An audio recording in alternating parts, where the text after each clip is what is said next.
Hello friends, जैसा कि आपने हमारे लास्ट के वीडियोस में देखा था कि हमने अलग अलग तरह की जो भी लिफ्ट डिज़ाइन की है उसके हमने ऑटोमेटेड कंट्रोल पैनल के वीडियोस भी हमने यूट्यूब चैनल पे डाले थे, जिसके अंदर हमने टोटल 5 फ्लोर को ऑटोमेटिकली ऑपरेट करने वाला लिफ्ट का पैनल दिखाया था, जिसके अंदर हमने underground, ground floor, first floor, second floor और थर्ड फ्लोर ऐसे टोटल 5 फ्लोर को ऑटोमेटिकली ऑपरेट करने वाला लिफ्ट का पैनल दिखाया था। आज हमारे पास टोटल 3 फ्लोर को ऑटोमेटिकली ऑपरेट करने वाली पैनल की रिक्वायरमेंट आई है, जिसका पूरा वर्किंग डेमोन्स्ट्रेशन हम आपको इस वीडियो में दिखाएंगे।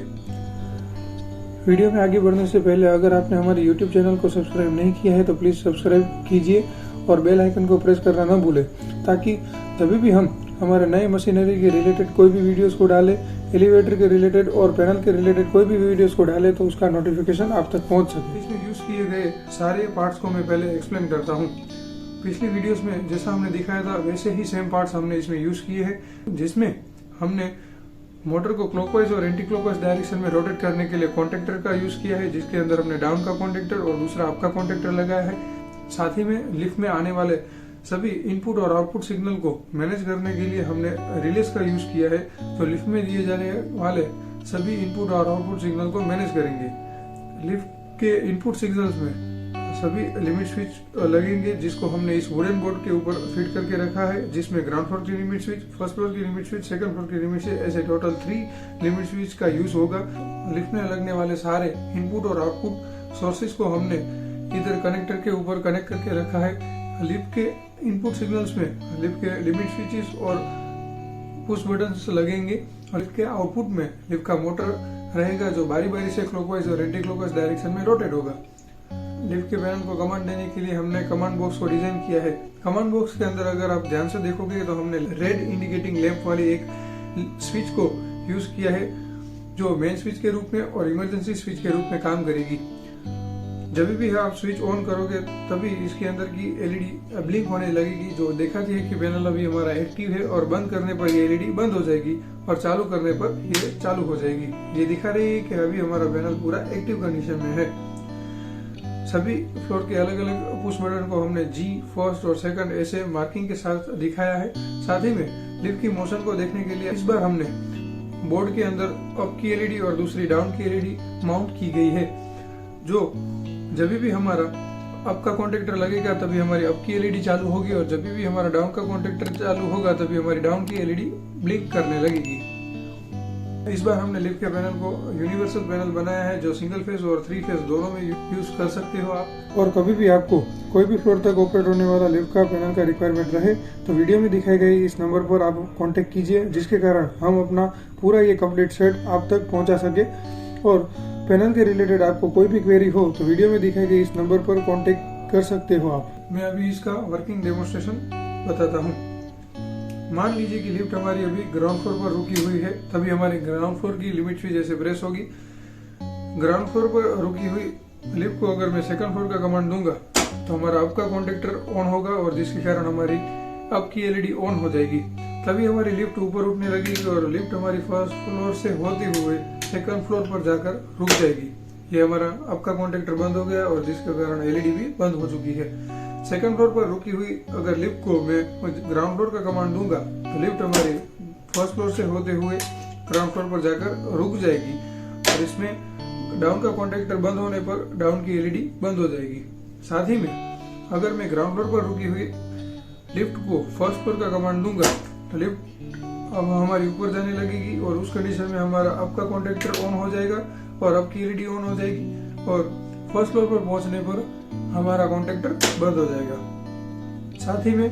फर्स्ट फ्लोर पर रुकी हुई लिफ्ट को अगर आप सेकंड फ्लोर का कमांड दोगे तो लिफ्ट हमारी फर्स्ट फ्लोर से वापस से अप का कॉन्टेक्टर ऑन करने के बाद सेकंड फ्लोर पर जाकर रुक जाएगी।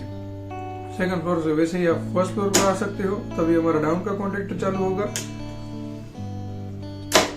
फर्स्ट फ्लोर पर आने पर अप का कॉन्टेक्टर बंद हो जाएगा, और फर्स्ट फ्लोर पर आने के बाद अगर मैं ग्राउंड फ्लोर का कमांड दूंगा तो वापस से डाउन का कॉन्टेक्टर ऑन होगा और लिफ्ट हमारी ग्राउंड फ्लोर पर जाकर रुक जाएगी। साथ ही में हमने ये पूरा लिफ्ट का panel close loop control system में डिजाइन किया है, जिसका मतलब है कि जो भी फ्लोर पर अगर लिफ्ट हमारी रुकी हुई होगी तो उस फ्लोर का कमांड नहीं लेगा पैनल। जैसे कि लिफ्ट अभी हमारी ग्राउंड फ्लोर पर रुकी हुई है तो ग्राउंड फ्लोर का कमांड नहीं लेगा पैनल। बाद में फर्स्ट फ्लोर पर अगर लिफ्ट रुकी हुई है तो फर्स्ट फ्लोर का कमांड नहीं लेगा, और अगर वो सेकंड फ्लोर पर रुकी हुई है तो सेकंड फ्लोर का कमांड नहीं लेगा। चलिए एक खास चीज को अभी मैं आपको बताता हूँ। मान लीजिए कि लिफ्ट हमारी ग्राउंड फ्लोर पर रुकी हुई है, अभी आपने फर्स्ट फ्लोर का कमांड दिया और लिफ्ट हमारी ग्राउंड फ्लोर से होते हुए फर्स्ट फ्लोर पर जा रही है और कुछ भी एक्सीडेंटल केस में हुआ और आपने लिफ्ट को बीच में रोक दिया, ये मेरा हाथ बीच में रुकी हुई लिफ्ट को इंडिकेट कर रहा है, तभी कमांड बॉक्स में दिए गए ये स्विच को आप ऑन करोगे तो लिफ्ट के कमांड बॉक्स में दिए गए कोई भी बटन काम नहीं करेंगे, सिवाय एक बटन को छोड़ते हुए ये ग्राउंड फ्लोर का बटन चालू होगा और लिफ्ट हमारी कोई भी जगह से ग्राउंड फ्लोर पर जाकर रुक जाएगी। पिछले वीडियो में आपने देखा होगा कि हमने 5 फ्लोर में ऑपरेट होने वाली लिफ्ट के पैनल में भी ये सुविधा दी थी कि कभी भी लिफ्ट आपका कोई भी फ्लोर के बीच में अगर रुक जाता है, मान लीजिए कि फर्स्ट और सेकंड फ्लोर के बीच में अब रुक गया है, ये मेरा हाथ फर्स्ट और सेकंड फ्लोर के बीच में रुकी हुई लिफ्ट को इंडिकेट कर रहा है और तभी मैं ग्राउंड फ्लोर का कमांड दूंगा तो लिफ्ट हमारी फर्स्ट फ्लोर से होते हुए ग्राउंड फ्लोर पर जाकर रुक जाएगी। ये डिजाइन करना बहुत जरूरी है क्योंकि एक्सीडेंटल केस में अगर आपने लिफ्ट को बीच में ही बंद कर दिया तो उस केस के अंदर आपको उसको वापस से रीसेट करने के लिए कोई ऐसा फंक्शन होना चाहिए और हमने हमारे पैनल में ये खास प्रोविजन रखा है। लिफ्ट का पैनल परचेस करने से पहले आपको कौन कौन सी बातों का खास ख्याल रखना है वो हम लास्ट के वीडियोस में दिखाया था कि कौन कौन से बातों का आपको इसके अंदर ध्यान रखना है। साथ ही में आज उसके साथ मैं आपको एक नया पॉइंट भी एक्सप्लेन करूंगा। लास्ट के वीडियोस में मैंने बताया था कि आपको लिफ्ट का पैनल जितना हो सके उतना स्पेशियस डिजाइन करना है, जिसके कारण अगर आप जानते हो कि मोटर के कॉन्टेक्टर के पास बहुत ज्यादा हीट जनरेट होती है क्योंकि मोटर हमारी बार बार क्लॉकवाइज और एंटी क्लॉकवाइज डायरेक्शन में इधर से सिग्नल लेती है, तो लिफ्ट का पैनल जितना हो सके आप स्पेशियस डिजाइन करोगे तो आपको बेनिफिट रहेगा कि शॉर्ट सर्किट आने के चांस बहुत कम हो जाएंगे। साथ ही में कंट्रोल वायरिंग को आप जितना हो सके उतना कलर कोड में फॉलो करोगे तो उसके कारण कभी भी ट्रबल शूटिंग में आपको बहुत ज्यादा फायदा होगा क्योंकि आप जल्दी से ट्रबल शूट कर पाओगे, जल्दी से उसका प्रॉब्लम सॉल्व कर पाओगे क्योंकि कलर कोड के कारण आपको मालूम रहता है कि कौन सा फ्लोर का कौन सा वायर है, कौन सा पुश बटन का कौन सा वायर है और साथ ही में कौन सा वायर कौन सी रिले पे जाके अटैच किया गया है। थर्ड चीज और मेन चीज ये है कि लिफ्ट में 2 तरह की वायरिंग होती है। फर्स्ट होती है एक हमारी पावर वायरिंग और दूसरी होती है हमारी कंट्रोल वायरिंग। लिफ्ट के पैनल में पावर वायरिंग आपको मालूम है कि मोटर जो हमारे क्लॉकवाइज और एंटी क्लॉकवाइज डायरेक्शन में रोटेट होता है वो कॉन्टेक्टर के कारण होता है और कॉन्टेक्टर जो सिग्नल मोटर को देता है वो पावर वायरिंग हमारी होती है और कॉन्टेक्टर को सिग्नल जो मैनेज करता है वो हमारी कंट्रोल वायरिंग होती है। पावर वायरिंग हमेशा जितना हो सके उतना मोटा वायर आप यूज करोगे तो उसमें बहुत बेनिफिट होगा। मान लीजिए कि लिफ्ट के अंदर आप अभी 1 HP से लेके 5 HP तक का मोटर का यूज कर रहे हो और उसमें आपने 2.5 mm का वायर यूज किया है तो वो बहुत ज्यादा अच्छा है क्योंकि उसमें वायर में हीट जनरेट होने के चांस बहुत कम आ जाएंगे और साथ ही में कभी भी कोई भी टर्मिनल के ऊपर आपको हीट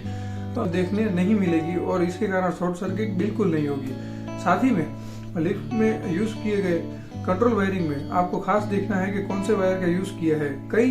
सेलर्स ऐसा बताते हैं कि कंट्रोल वायरिंग को भी आप 2.5 mm के वायर और 1.5 mm जैसे वायर का अगर आप यूज करोगे तो लिफ्ट का पैनल में शॉर्ट सर्किट होने के चांस कम पड़ जाएंगे। वो उनकी बात आधी सही है क्योंकि जब भी आप मोटा वायर यूज करते हो तो शॉर्ट सर्किट होने के चांस कम हो जाते हैं, पर आपको उधर देखना पड़ेगा कि उसमें कोई भी पॉइंट के ऊपर आपका एम्पियर लोड कितना है क्योंकि कंट्रोल वायरिंग में हमेशा 1 से लेके 3 एम्पियर का ही लोड रहता है और उस एम्पियर लोड के हिसाब से आपको 0.5 से लेके 0.75 mm का ही वायर यूज करना है। अगर आप इससे ज्यादा मोटा वायर अगर यूज करोगे तो आपको पैनल में बहुत ज्यादा कॉस्टिंग दिखाई देगी और वो जिसका कुछ भी यूज आप नहीं कर पाओगे। इसलिए हमेशा याद रखिएगा कि लिफ्ट के पैनल में कंट्रोल वायरिंग में 0.5 से लेके 0.75 mm का वायर यूज किया गया हो। Thank you for your support. आपने जिस तरह से हमारे लास्ट के वीडियोस में जो सपोर्ट दिखाया है उसके कारण ही हमने इस बार ये लिफ्ट का कंट्रोल पैनल का पूरा वर्किंग